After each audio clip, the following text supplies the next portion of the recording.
Bueno, hoy nos reunimos para la defensa del trabajo final de grado del alumno Denis Aranda, dirigido por Alberto Caselli y Santiago Lema.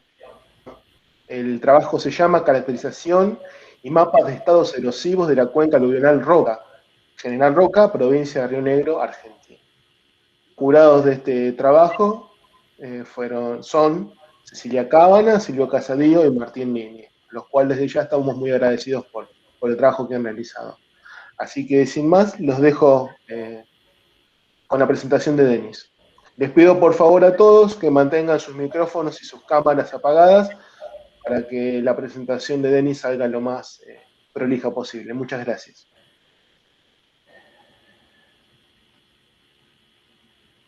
Bueno, voy a pasar a compartir la presentación. Si en algún momento no se escucha o no se ve la presentación, les pido que me avisen.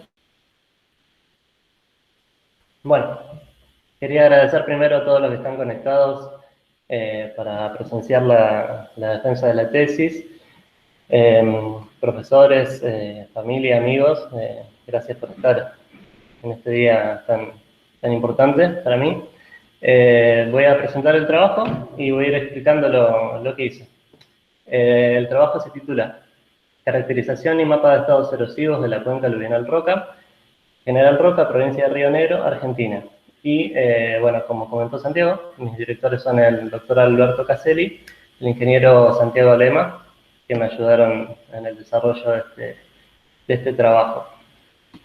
Voy a pasar a contar un poco cómo fue la elección del tema y la zona de estudio. A principios del año pasado, del 2020, yo me junté con Alberto y me estuvo mostrando algunas áreas de interés. Entre ellas estaba este sector de la Barda Norte, de General Roca, que podría estar interesante para hacer algún tipo de análisis. Y después estuvimos viendo otros sectores fuera de General Roca, pero bueno, a mí, viviendo acá, y me pareció interesante si podía generar algo de valor en la ciudad donde vivo, lo iba a hacer. Así que se nos ocurrió justo en ese momento. Yo estaba arrancando con mi práctica profesional en el Departamento Provincial de Aguas, así que se nos ocurrió por ahí proponer una colaboración entre DPA y la Universidad de Río Negro para hacer un trabajo final. Entonces nos reunimos y, bueno, ellos nos comentaron de esta zona, de lo que es la Cuenca Roca Catini en realidad, que es la que contiene los dos diques de contención. Y bueno, que un análisis con un enfoque un poco más geológico podría ser algo interesante para ellos, así que concordamos en trabajar un poco en colaboración ahí y poder coordinar de alguna forma mi práctica profesional con el tema de la tesis, así que estuvo bastante bueno. Así que terminé eligiendo esta zona que se denomina como Cuenca Roca, y revisando en la bibliografía estos tipos de cuencas y estos tipos de zonas semiáridas como es donde vivimos, que una de las problemáticas muy importantes es la escorrentía, la erosión que genera la escorrentía en eventos de precipitaciones, ya sean eventos grandes, de grandes tormentas, o la erosión que genera a largo plazo a través del tiempo. Así que por ese lado fui encargado del trabajo. Esto es un poco el contenido de la presentación, que sigue el orden de más o menos de cómo está la tesis. Voy a plantear los objetivos del trabajo, voy a mostrarles la ubicación bien del área de estudio, los materiales y métodos que utilicé, un marco geológico y geomorfológico, el número de curva, que es uno de los métodos que yo apliqué en este trabajo, la ecuación universal de pérdida de suelo, que es el otro de los métodos, un análisis de la urbanización, y el riesgo potencial de erosión hídrica y a las conclusiones que pude llegar. Perdón. Entonces, como objetivos específicos del trabajo, fueron caracterizar la geología y geomorfología del cuaternario expuesto en la zona de estudio, generar un mapa de número de curva, que más adelante voy a explicar a qué se refiere este término y la importancia que tiene. Esto se hizo mediante el sistema de información geográfica. Después, estimar los parámetros de la ecuación universal de pérdida de suelo, también mediante el sistema de información geográfica, y aplicar esta ecuación para generar un mapa de estados erosivos. En esta parte quiero hacer una salvedad, porque me volqué a realizar el trabajo exclusivamente mediante el sistema de información geográfica, porque la idea en un principio, ya que la cuenca está tan cerca de la ciudad, el año pasado era poder ir al campo, tomar muestras, levantar perfiles, incluso hacer algún relevamiento con dron o algo por el estilo, pero como todos sabemos, por el contexto pandemia, me agarró justo y no pudimos hacer eso. Solo pude ir una única vez con gente del DTA a recorrer la cuenca, a ver los diques, y después ya no pudimos volver a salir, así que con lo que tuve a mano en todo ese tiempo, desarrollé la metodología del trabajo y obtuve los resultados que presento. Entonces, pasando a la ubicación del área. El área de estudio se encuentra, como ya mencioné, en General Roca, provincia de Río Negro, República Argentina. General Roca, General Roca se encuentra a los 39 grados de 2 minutos de latitud sur y 67 grados 35 minutos de latitud oeste, de longitud oeste. La cuenca Roca es la que vemos encerrada en color rojo. Es una cuenca aluvional de 70 kilómetros aproximadamente de metros cuadrados. Y bueno, se encuentra sobre la barda norte del Río Negro en la zona de la ciudad General Roca, y sus descargas afectan directamente a el casco urbano de la ciudad. Para las personas que viven en Roca, por ahí se conoce también como San Juan Roca, porque es la que baja directamente a la calle Maipú. Esta es una imagen de un trabajo de las cuencas aluvionales del Alto Valle de Río Negro, tomado de Maritza y colaboradores del 2010, donde podemos ver un mapeo de este tipo de cuencas desde la altura más o menos de 5 Saltos hasta Cervantes. La número 12 es la de General Roca, y con esto quiero mostrar un poco que son un montón de este tipo de cuencas en la zona del Alto Valle, y que afectan directamente a todas las ciudades que se instalaron al pie de la meseta, y si hay un trabajo que aporte valor para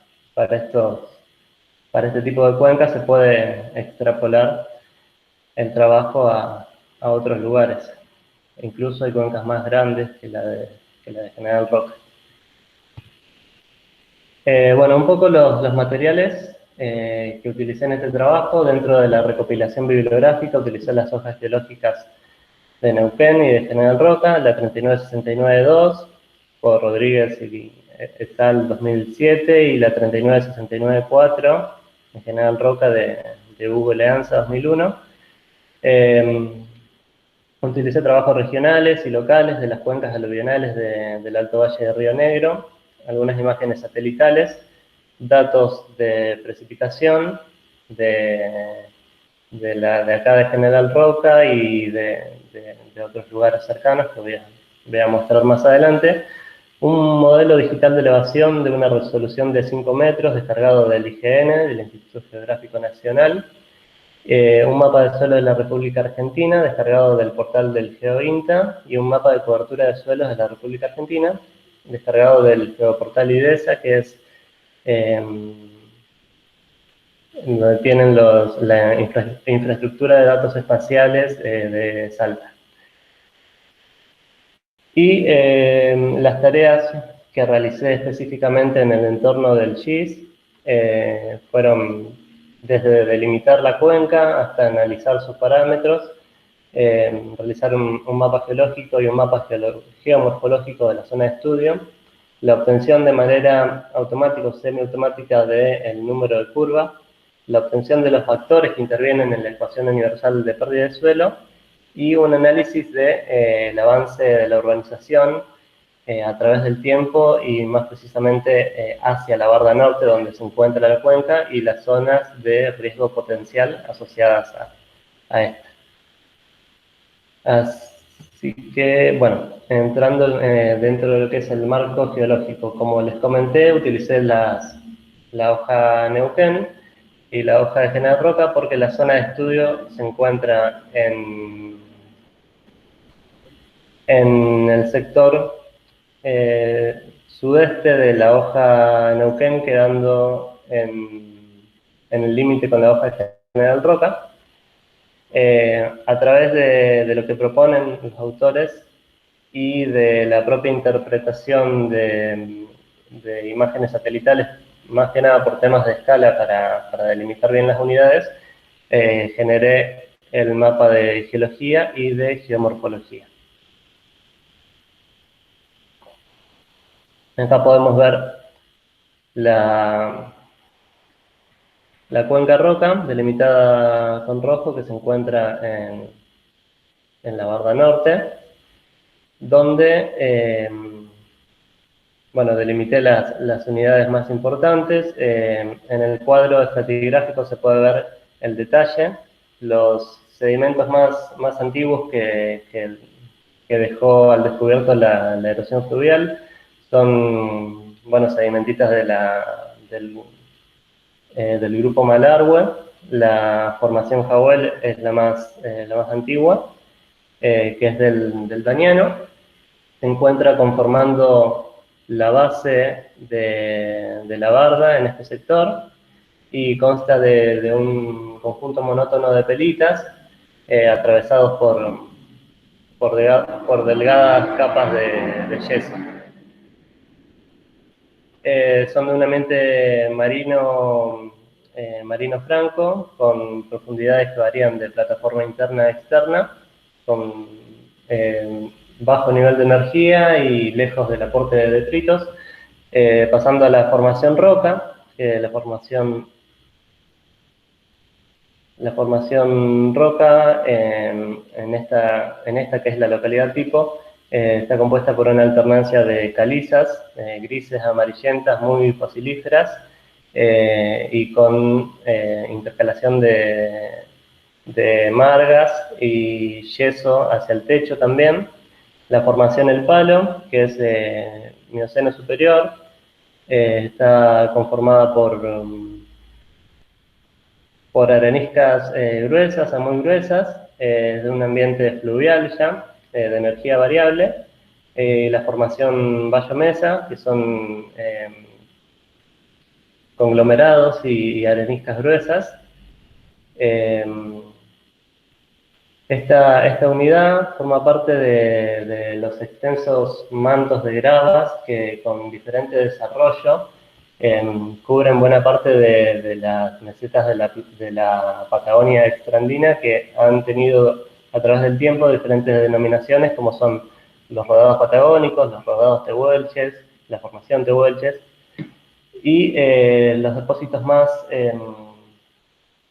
contemporáneos, son los depósitos aluviales y abanicos actuales del Holoceno, que son los sedimentos transportados por los cursos fluviales, que conforman, bueno, planicies de inundación, rellenos de canal, y las granulometrías varían de arenas a felíticas.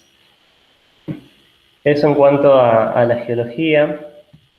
Pasando a la geomorfología, el aspecto es bastante similar. Las unidades que se destacan, tenemos una antigua planicie aluvial, que es un extenso nivel mesetiforme, que está coronado por la formación, por las gravas de la formación Bayomesa. Los autores coinciden en que estos depósitos, la forma de estos depósitos sugiere un gran abanico aluvial. Después tenemos pedimentos, tenemos un primer nivel de pedimentos y pedimentos de flanco asociados o vinculados a los ríos, en este caso el Río Negro. El primer nivel de pedimentos es una superficie de erosión que está en la parte alta de la barda. Su forma es irregular porque se encuentra atravesada por numerosos cañadones y se encuentra rodeando también remanentes de la antigua planicie aluvial, así que se interpreta que se formó a expensas de la erosión de esta. Después tenemos este nivel de sedimentos de flanco vinculados a los ríos, con gran desarrollo lateral, situados al pie de la escarpa de erosión de la barda, y están determinados por la aparición de capas duras y resistentes, que son las calizas de la formación roca. Tenemos también terrazas fluviales que se mapean como indiferenciadas. Para contextualizar un poco, para el río Neuquén se determinaron 8 niveles de terrazas que están vinculadas al desarrollo del río y del valle fluvial, pero las que se mapearon desconectadas para el río Negro y para el río Nirmay se mapearon como indiferenciadas porque no se pudo determinar con qué nivel del río Neuquén se relacionan. Básicamente está compuesta por ortoconglomerados polimícticos. Y también tenemos una planicie estructural por arrasamiento, que es esta geoforma, es una superficie plana, levemente inclinada, que genera un paisaje escalonado. Su origen se genera por la erosión de los términos más friables de la asociación sedimentaria, hasta la aparición de una capa dura, como lo es, en este caso, las calizas de la formación roca también. Así que eso sería en cuanto a el marco geológico y geomorfológico.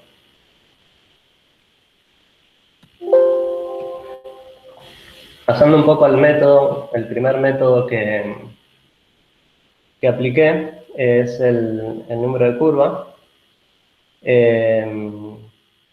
Para entrar en tema, dentro del ciclo hidrológico, la infiltración genera un papel fundamental y está determinada por diferentes variables como son la precipitación, como son la disposición heterogénea de la superficie de la Tierra y el suelo, como sujeto activo por su condición de medio poroso y absorbente. Entonces, una vez que la infiltración es superada por el agua aportada o la tasa de infiltración supera la cantidad de agua que puede infiltrar un suelo, se genera escorrentía superficial. El modelo del número de curva estima de forma empírica la escorrentía generada por las precipitaciones o por un aguacero, y uno de los métodos más extendidos y experimentados de los modelos empíricos de infiltración es el del Sistema de Conservación de Suelos de los Estados Unidos, que asume la siguiente hipótesis, que es esta fórmula que tenemos acá, esta relación, que la escorrentía superficial es a la infiltración lo que la precipitación, una vez descontado el umbral de escorrentía, es a la máxima infiltración potencial. Este término, el umbral de escorrentía, es la cantidad de agua que se necesita antes de que se genere encharcamiento. Entonces, teniendo este primer concepto, considerando que por continuidad se debe cumplir, se debe cumplir esta relación, que la infiltración real sea igual a la precipitación menos la escorrentía, y asumiendo una relación media experimental entre el umbral y entre el umbral de escorrentía y la máxima infiltración, llegamos a la última ecuación, donde podríamos determinar la escorrentía superficial, que es el valor de Q. Acá es donde entra en juego el número de curva, porque los estudios realizados por el sistema de conservación de suelos permitieron relacionar a esta máxima infiltración con un parámetro de referencia, que es el denominado número de curva, cuyos valores están tabulados entre 0 y 100. Entonces, conociendo el número de curva, vamos a poder obtener la máxima infiltración potencial y, por lo tanto, calcular el valor de Q, que es la escorrentía. Entonces, de aquí la importancia de este parámetro, el número de curva. El método aplicado en este trabajo está basado, como ya comenté, en sistemas de información geográfico. Estos GIS son sistemas gestores de base de datos geográficos y tienen cuatro funciones en particular, que es la entrada de datos,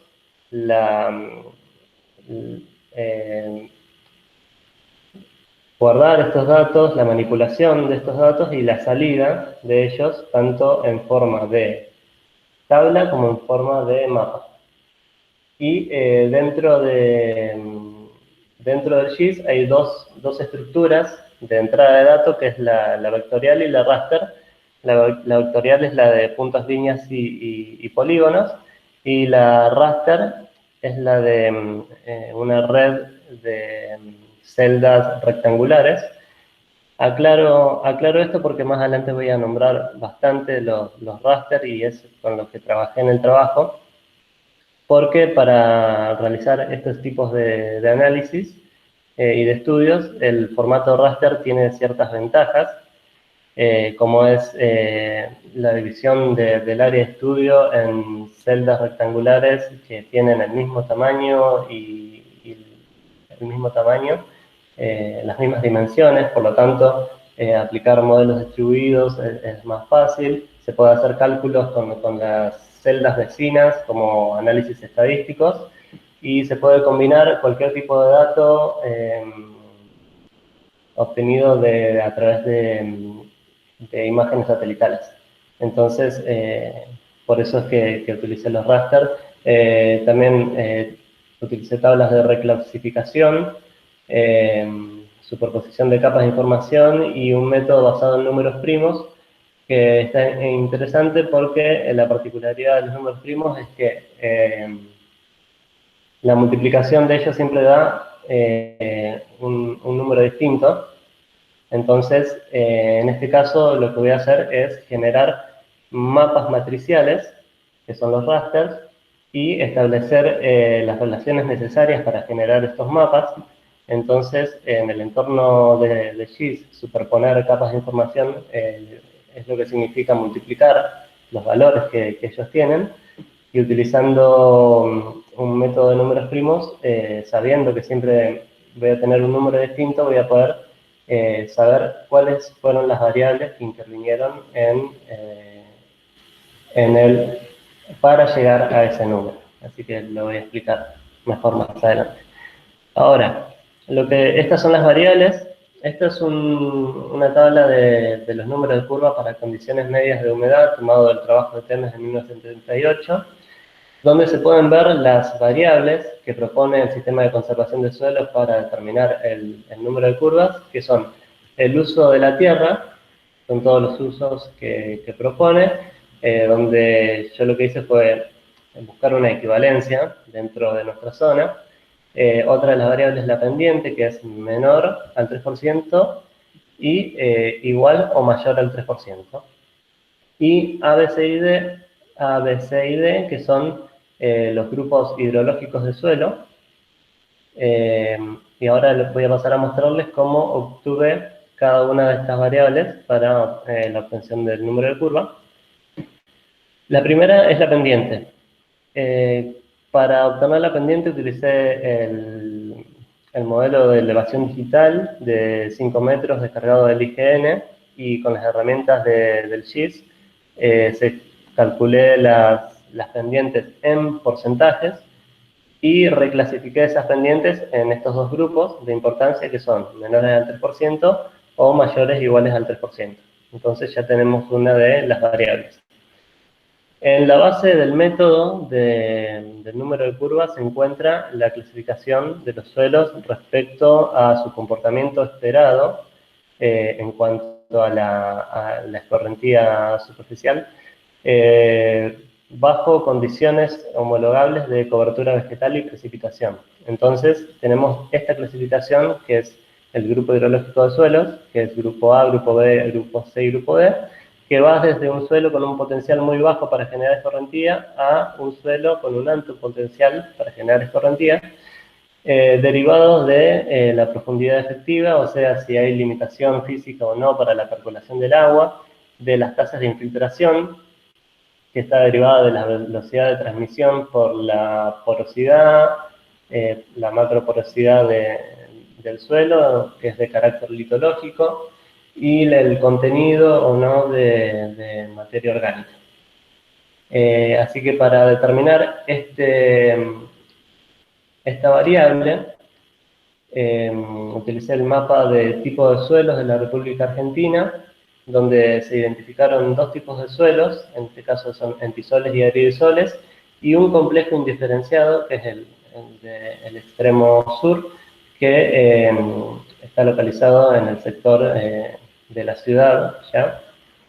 Y lo que hice posteriormente fue agruparlo según las clases que propone el sistema de conservación de suelos, y quedó de la siguiente manera. Los entisoles, que están constituidos por aluviones, y el complejo indiferenciado dentro del grupo de suelos A, y los aridisoles, que están constituidos por suelos secos con sales y yeso, conformando parte del grupo D. Posterior a esto, lo que hice fue hacer un recorte de esta zona para tener un mejor manejo de los datos. Para el mapa, esta variable sería el uso de la tierra, que se ve en la tabla, que es la primera variable. Lo que hice fue intentar buscar una equivalencia a través del mapa de la cobertura del suelo. Generalmente para obtener esta variable lo que se usa es el mapa de cultivo y aprovechamiento del área, pero como en nuestro caso, como no tenemos en la barra norte, no se generan cultivos, se utilizó el mapa de cobertura de suelos para encontrar una equivalencia. En este caso tenemos dos tipos de coberturas, una que es un arbustal abierto, y otra que es un área urbana de densidad media. Entonces se buscó la equivalencia con lo planteado en la tabla, y quedó de esta manera la clasificación. Arbustal abierto, correspondiendo a una pradera pobre, y áreas urbanas de densidad media, que corresponden a roca impermeable. Con este mapa hice lo mismo, un recorte, para manejar mejor los datos después y poder superponer las capas de información. Entonces, como les contaba, utilicé un método basado en números primos. Entonces, a cada una de las variables que intervienen en la obtención del número de curva, se le asignó un número primo. Como se pueden ver acá, están las pendientes, los grupos hidrológicos del suelo y los usos de suelos propuestos por esa tabla, y se le asignó a cada uno un número primo, y a través de esto, los mapas anteriores se reclasificaron con estos valores. Menos el de pendientes, porque el de pendientes ya tenía el valor 1 y 2, como se puede ver acá, ya tiene el valor 1 y 2, así que reclasifiqué los otros dos mapas que me quedaban, que se ven de esta forma: el grupo hidrológico del suelo con sus valores, y el mapa de uso de suelos, también con sus valores de números primos. Entonces, ya tengo las variables necesarias para el cálculo, y lo que resta hacer es hacer la superposición. Acá lo que podemos observar es el producto de números primos para todas las variables, donde podemos ver las que están en rojo son las que tenemos en nuestra zona, y donde podemos ver su equivalencia con un número de curva asociado. Así es como vamos a generar el último mapa. Y donde podemos ver también que cada número corresponde a un grupo de 3 variables y solamente esas. Entonces, se genera en el entorno GIS la superposición de estas capas de información, lo que significa la multiplicación de sus valores a nivel de píxel, y se obtiene entonces un mapa de producto de números primos, que es el que podemos ver acá, a la izquierda. Y por último, lo que hice fue reclasificar estos valores con el número de curva asociado que les mostraba recién en la tabla. Entonces, de esta manera se obtiene el mapa final de número de curva, con sus valores, y que en primera medida podemos ver que a mayor número de curva vamos a tener mayor escorrentía superficial, y podemos ver que los mayores valores coinciden con las zonas de impermeables donde hay más construcciones ya, y también se localizan en las zonas de mayor pendiente, que son las zonas altas de la barba. La ventaja que tiene este primer paso, por ahí es un poco más largo, pero una vez que están todos estos datos en el entorno de GIS, o de SIG, el cambio de una variable es relativamente fácil y rápido, por lo que con la actualización de los mapas y las mejoras de las variables, solo habría que cambiarlos y obtener un nuevo mapa de número de curvas, que sería mucho, mucho más fácil. Esta es la primera parte del trabajo. La segunda es la de la ecuación universal de pérdida de suelo, que utilicé para generar el mapa de estados erosivos. Esta ecuación se desarrolló en Estados Unidos hacia 1930 por el Servicio de Conservación de Suelos también del Departamento de Agricultura de Estados Unidos. Y esta ecuación expresa el promedio de las pérdidas anuales de suelos a largo plazo en toneladas métricas por hectárea y año. Y la ecuación es la siguiente, que se puede ver acá, que es A igual a R por K por L por S, por C y por P, que voy a pasar a mostrarles qué son estas variables. A, obviamente es la pérdida de suelo por unidad de superficie en las unidades que recién les comentaba, toneladas año por toneladas hectárea por año. R es el factor de erosividad de la lluvia, que se mide en megajoules por milímetro hectárea año. K es el factor de erosionabilidad del suelo, que es la cantidad promedio de suelo perdido por unidad del factor R, o sea, por tonelada hectárea por unidad de R. Y las demás variables son adimensionales. L y S forman parte del factor topográfico, que L es el factor de longitud de la pendiente, y S es el factor gradiente de la pendiente. C es el uso y gestión de suelo, y P es el factor de práctica de manejo, que en este caso, este factor se utiliza cuando hay prácticas de manejo de apoyo para los cultivos y esas cosas. En este caso, como no tenemos en nuestra zona prácticas mecánicas de apoyo, este valor va a ser igual a 1. Entonces, el esquema del proceso es básicamente este. Para determinar el factor R, tenemos datos de precipitación de estaciones meteorológicas cercanas a la zona, y con esos datos vamos a obtener el factor R.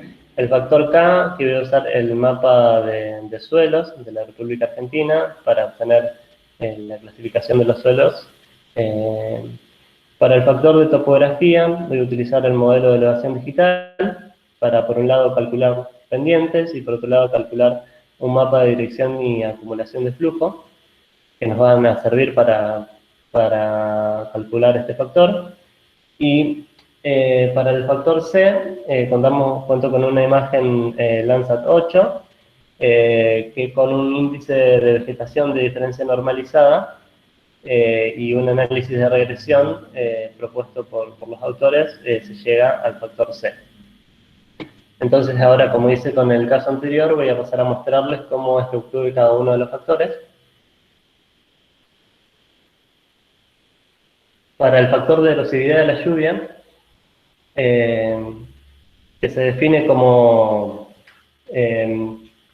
la capacidad que tiene una gota de lluvia, o sea, con la intensidad que tiene para deshacer los agregados del suelo. El índice propuesto por la ecuación universal de pérdida de suelo es es el primero, donde, tiene en cuenta el número de aguaceros en un periodo considerado, la intensidad máxima en 30 minutos y la energía del episodio. Ahora, para calcular esto hay que tener un registro bastante detallado de las precipitaciones, que es un poco difícil de obtener. Entonces, a través del tiempo, los autores trataron de relacionar la erosividad de la lluvia con otros índices más fáciles de obtener. Entonces, Fournier, hacia 1960, lo que hizo fue proponer el índice de agresividad climática, o índice de Fournier, considerando la precipitación del mes más lluvioso y las precipitaciones medias anuales de estaciones meteorológicas representativas. Ahora, para aplicar este índice hay que tener cuidado porque hay zonas donde tenemos más de un pico al año de lluvias. Entonces, más adelante, en el 80, lo que propone la FAO es la modificación del índice de Fournier para tener en cuenta las precipitaciones medias mensuales de todos los meses, no solamente de las del mes más húmedo, y la precipitación media anual. Entonces, lo que utilicé para este factor, en este caso, fue el índice modificado de Fournier. Y para calcularlo, lo que analicé fueron datos de precipitaciones de 4 estaciones meteorológicas: la de General Roca, que se encuentra en la planta potabilizadora de agua, que estuvo a cargo del DPA este registro, y después la de Allen, en realidad las de Garrico, Cinco Saltos y Regina, son la de las estaciones experimentales del Alto Valle del INTA, cada una con sus periodos de tiempo. Y lo que hice para calcular el factor R fue utilizar solamente las que estaban dentro de un mismo periodo, para no generar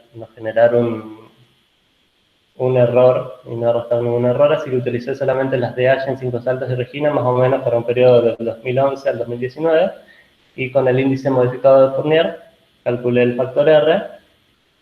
Lo próximo que hice fue estos factores con las ubicaciones de las estaciones meteorológicas, las volqué al entorno de GIS para tener un mapa de distribución espacial del factor R, y posteriormente interpolarlo para generar el factor R de mi zona de estudio.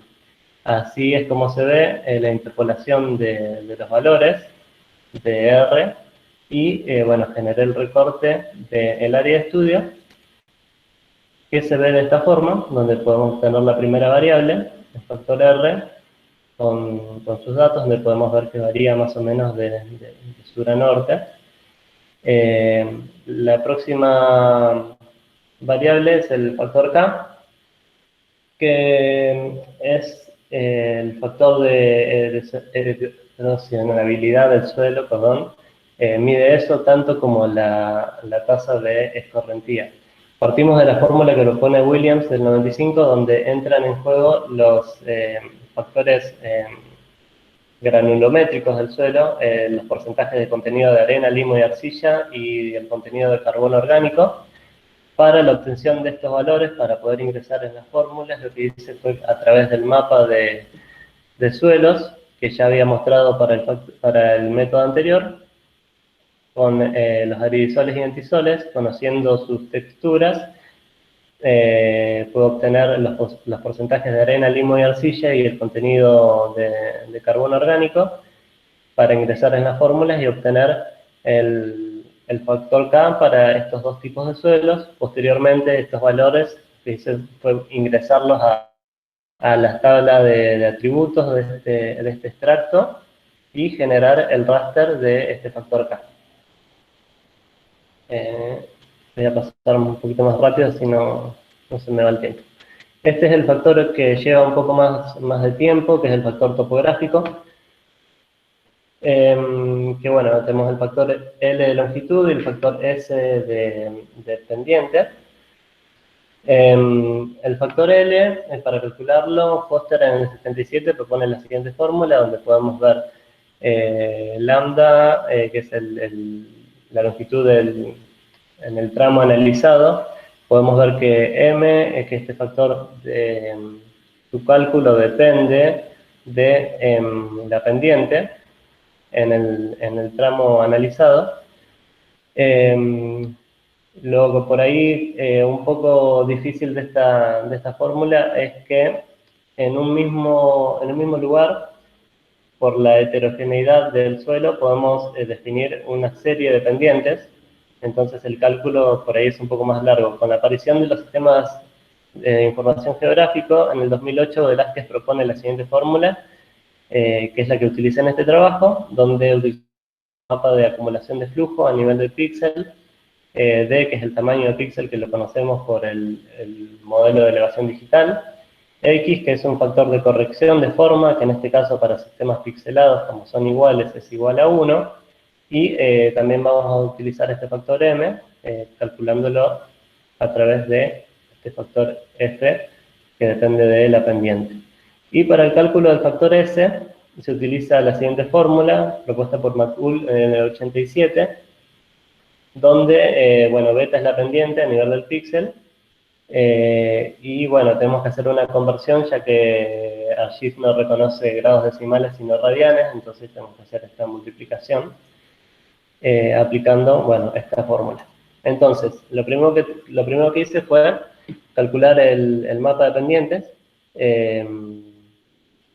y antes de calcularlo, con el modelo de elevación digital, lo que hice fue rellenar los sumideros con herramientas de hidrología, porque los sumideros por ahí son celdas o celdas conectadas a las que no se le puede atribuir una dirección en una pendiente. Entonces, para generar una representación total de la cuenca, lo que se hace es corregir el DEM y a partir de este nuevo raster, elaborar el mapa de pendientes en grados. Para calcular el parámetro F, utilizamos las pendientes, este mapa de pendientes, y bueno, con la calculadora de raster en el GIS, calculamos el parámetro F a través de la fórmula que se puede ver acá, y a partir de este parámetro F, calculamos el parámetro M, que es el que vamos a usar en la siguiente fórmula. Y a partir del DEM corregido, calculamos un mapa de dirección de flujo, utilizando también las herramientas de hidrología dentro del análisis espacial, y lo que nos muestra los valores de este mapa son las 8 diferentes direcciones que puede tomar una celda, y a partir de este mapa es que generamos el mapa de acumulación de flujo, que nos muestra las celdas donde más se acumula el agua, desde las zonas más altas, o sea, desde las zonas con mayor valor de altitud.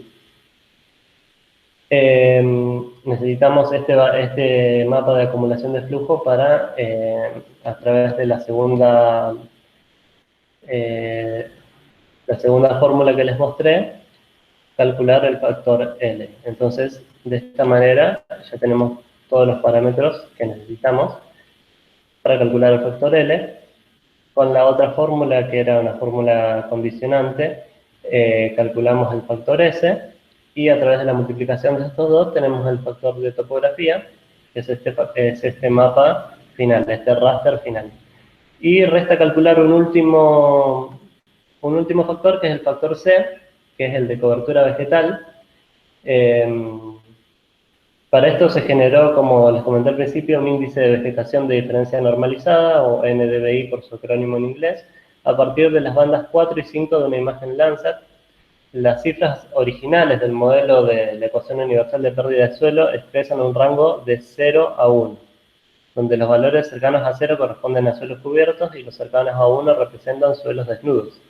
El índice de vegetación de diferencia normalizada identifica áreas vegetadas y no vegetadas en base a la reflectancia de las plantas en las regiones del rojo y el infrarrojo del espectro electromagnético, y sus valores no van de 0 a 1, sino que de menos 1 a 1, porque en los valores negativos creo que son cuerpos de agua y nieve. Entonces lo que tenemos que hacer, aparte de calcular el NDVI, es hacer unas correcciones a través de la calculadora para dejar estos valores entre un rango de 0 a 1. Entonces, en ArcGIS se puede calcular el NDVI de forma automática. Lo único que hay que hacer es que las bandas 4 y 5 de la imagen correspondan a estas que necesitamos. Y luego se aplica un condicional para dejar los valores entre 0 y 1, que es el que se ve acá. Luego se aplica una ecuación de regresión, que con esta vamos a acercarnos a los valores de C, que proponen Patil y Sharma en el 2013 y Carburo en el 2010, y mediante esta fórmula.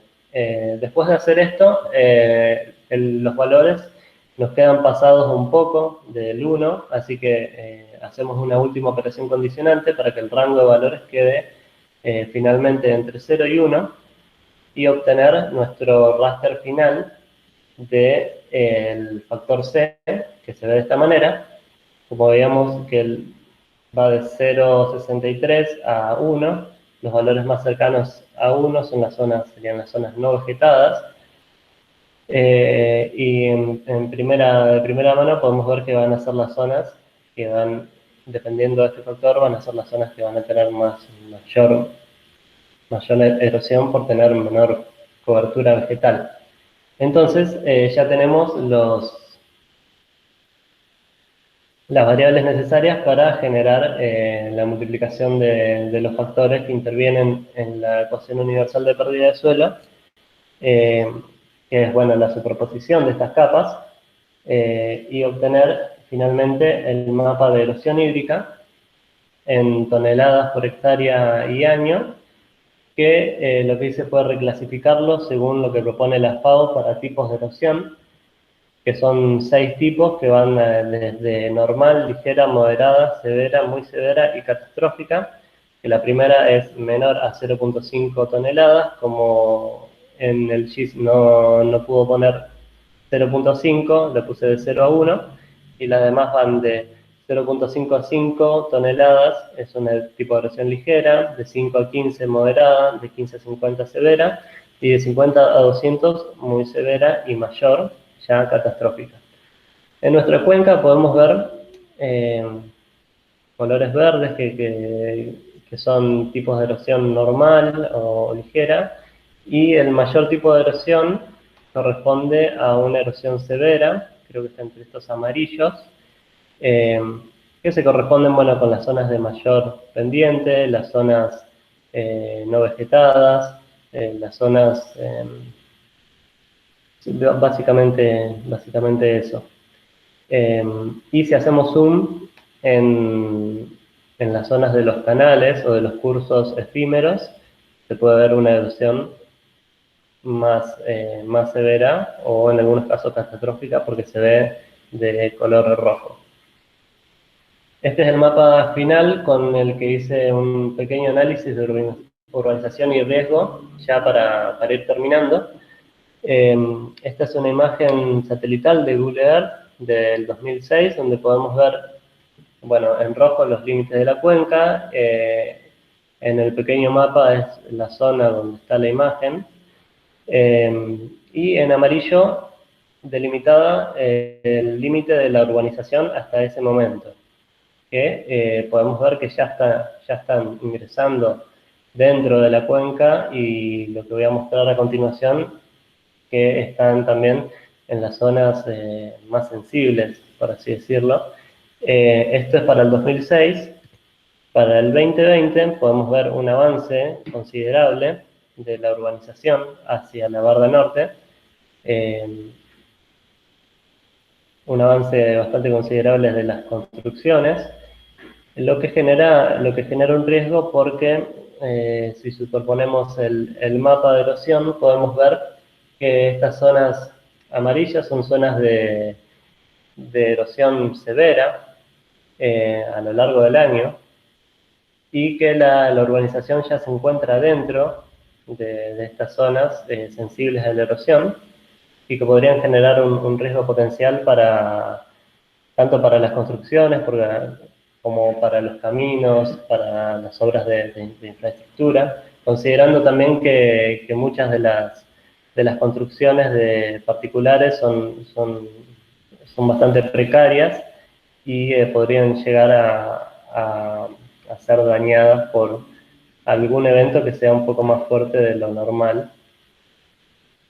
Entonces, básicamente ese es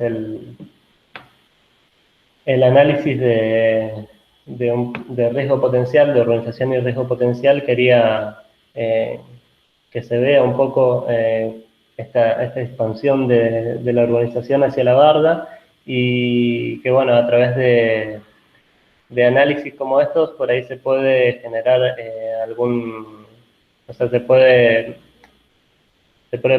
preparar esa expansión hacia la Barda Norte, que esto lo comento un poco en las conclusiones. En primer lugar, las ventajas del método de calcular el CN ya lo había dicho un poco, que bueno, la relación es tabular y facilita a la aplicación mediante sistemas de información geográfico, y como les decía, es que una vez que la información forma parte del SIG, la generación del mapa es un proceso rápido, y comparado con tener que hacer la superposición manual, y además es más preciso, y la actualización solo depende del cambio de variables. Con respecto a la ecuación universal de pérdida de suelo, esta posibilitó la elaboración de una cartografía de estados erosivos que deja en evidencia las zonas más sensibles a la erosión hídrica, y se espera que delimitando estas áreas de vulnerabilidad podamos proveer una herramienta para mejorar por ahí los modelos hidrológicos de la cuenca, generar medidas de mitigación, de riesgo, de conservación de suelo, siempre pensando en el crecimiento de la ciudad hacia la Barda Norte.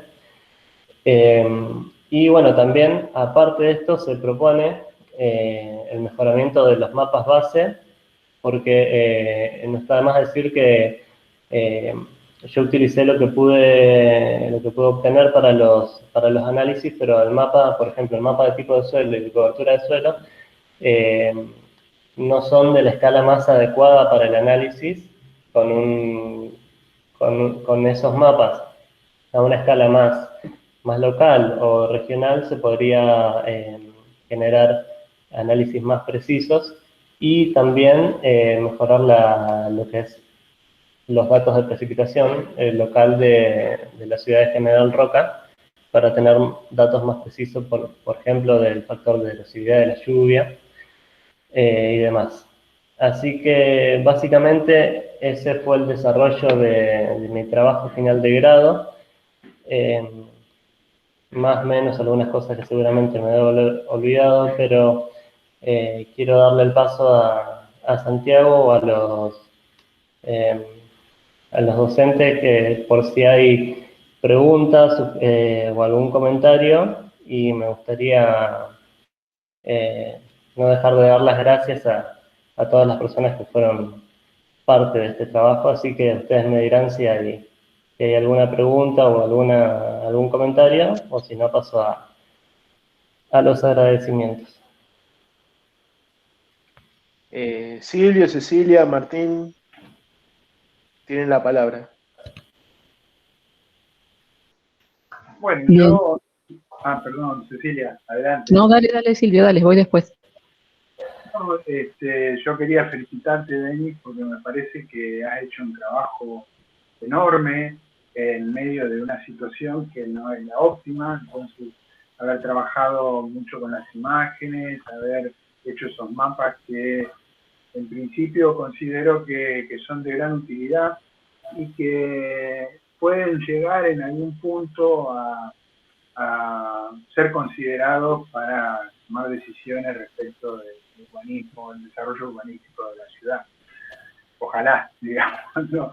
Muchas veces no solo depende de las condiciones de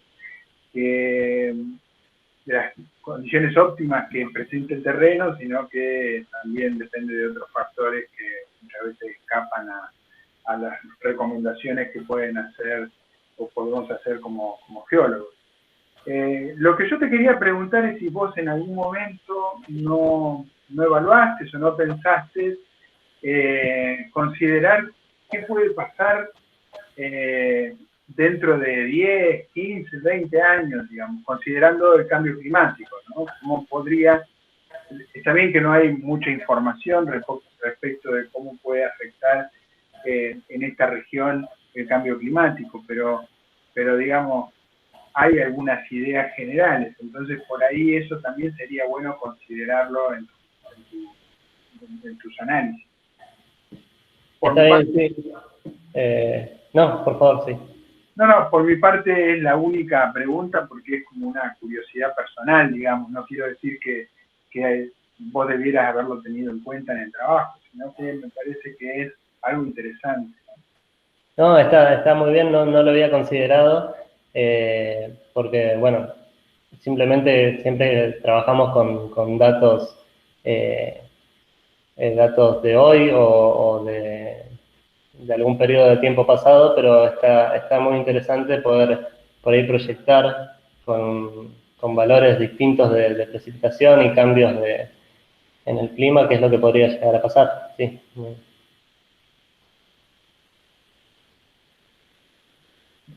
Muchas gracias. No, gracias a vos, Silvio. Bueno, me cuelo yo entonces. Bueno, primero que nada felicitarte, Denis. Realmente un trabajo muy lindo, muy bien desarrollado, muy bien explicado, muy bien contado, digamos, súper comprensible. Coincido plenamente con todo lo que te dijo Silvio y simplemente te quería comentar algo, si me permiten, a nivel personal. Sí. Ver que alumnos, como vos en este caso, toman las herramientas que uno les ha dado, que ha tratado de darles durante la cursada, en mi caso de cartografía, como es el sistema de información geográfico, las imágenes, y que ustedes lo llevan a un nivel muchísimo más alto, que hacen análisis que ni se me hubiera ocurrido que se podían hacer, realmente para felicitarte, porque me da esa sensación de tarea cumplida. Así que nada más por expresarte que muchas felicitaciones y lo mejor de lo mejor, ¿sí? Muchas gracias, sí. Al contrario, gracias a vos. Perdón. Yo me voy a conectar la cámara porque Denis no ha sido alumno mío, entonces no me conoce. Así es.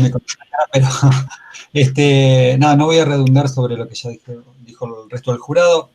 Mis felicitaciones, la verdad que es un excelente trabajo, y remarcar solamente estas pequeñas cuestiones vinculadas a la fortaleza que tienen este tipo de herramientas en lo que hace al ordenamiento como una herramienta de soporte y apoyo para la decisión en lo que es el ordenamiento territorial.